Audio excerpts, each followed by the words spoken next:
మూడు రెక్కలుంటే ఈ రోజు మన ప్రతిపక్షానికి 3 పొత్తులతో ముందుకెళ్తుంది. ఈ 3 పొత్తులతో ఈ రోజు వాళ్ళు కపట వేషధారులతో 3 కండువలు 3 జెండాల వేషంతో ఈ రోజు ప్రజల్లోకి రాబోతున్నారు. కానీ వైఎస్ఆర్సీపీ ఒకే గుర్తు, ఒకే ఎజెండా, ఒకే అభివృద్ధి నిదానంతో సంక్షేమ అభివృద్ధి ప్రధాన ధ్యేయంగా జగన్మోహన్ రెడ్డి గారు ఒంటరిగా పోటీలో దిగుతున్నారు, ప్రపంచం సృష్టించబోతున్నారు అనే విషయాన్ని వైఎస్ఆర్సీపీ శ్రేణులన్నీ కూడా ప్రజల్లోకి జనంలోకి తీసుకెళ్లాల్సినటువంటి ఆవశ్యకత ఎంతైనా ఉంది.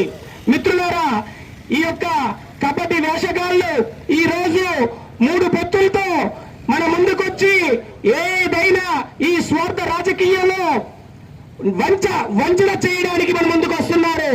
కాబట్టి ప్రతి ఒక్క వైఎస్ఆర్సీపీ నాయకుడు కూడా మనం అందించబోతున్నటువంటి ఏదైతే మన మేనిఫెస్టో ఉందో 99% అమలు చేసిన ఘన చరిత్ర మన జగన్మోహన్ రెడ్డిది.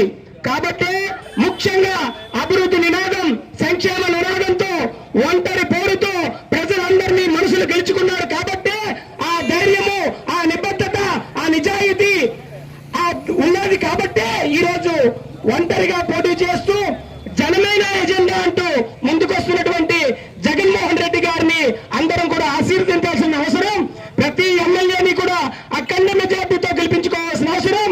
మన ఆంధ్ర వలస ముద్దుబిడ్డ తమ్మినేని సీతారాములు గారిని అత్యధిక ఓట్ల మెజార్టీతో గెలిపించి అక్కడ తమ్మినేని గారిని మినిస్టర్ పదవిలో కూర్చోబెట్టాలా, అక్కడ జగన్మోహన్ రెడ్డి గారిని ముఖ్యమంత్రిలో కూర్చోబెడితేనే పేద బడుగు బలహీన వర్గాలకి మనం మేలు చేయగలుగుతాం.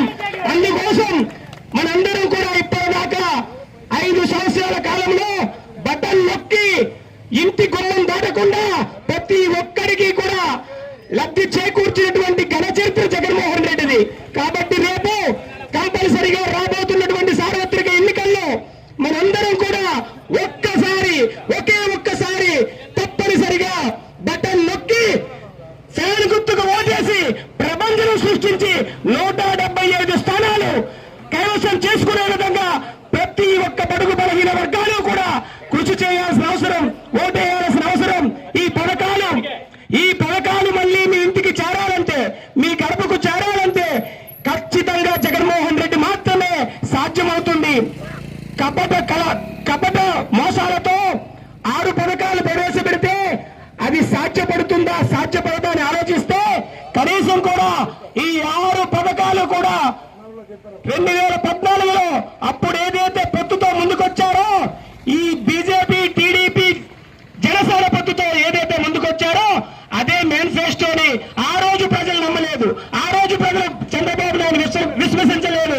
మరి ఈ రోజు ఖచ్చితంగా విస్మరిస్తారా అంటే అది జరగని పని. ఎందుకంటే అర్థం ఎప్పుడు కూడా అబద్ధం చెప్పడు, చంద్రబాబు ఎప్పుడు కూడా నిజం చెప్పడు.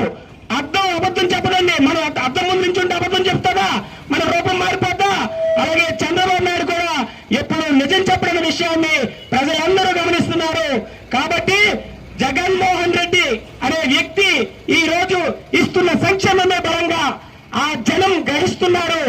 జనం ప్రపంచమే రేపు జరగబోయే సార్వత్రిక ఎన్నికల్లో అత్యధిక ఓట్ల మెజార్టీతో వైఎస్ఆర్సీపీ శ్రేణుల్ని గెలిపించి మళ్ళీ ముఖ్యమంత్రి కాబోయేది జగన్మోహన్ రెడ్డి మాత్రమే అని తెలియజేసుకుంటూ, జగన్ మళ్ళీ once more Jagan 2024 once more Jagan నినాదంతో 175 నినాదంతో వస్తారు. కాబట్టి మనందరం కూడా వారిని ఆశీర్వదించి ఈ వేడుకకి విచ్చేసినటువంటి నాయకులందరికీ, మండల, జిల్లా, అన్ని అనుబంధ విభాగాల్లో ఉన్నటువంటి నాయకులందరికీ కూడా, అభిమానులందరికీ కూడా వైఎస్ఆర్ పార్టీ తరఫున, మండల పార్టీ తరఫున హృదయపూర్వక అభినందనలు తెలియజేసుకుంటూ ఈ అవకాశం ఇచ్చిన మీ అందరికీ కూడా ధన్యవాదాలు తెలియజేస్తాను. జై జగన్, జై జగన్.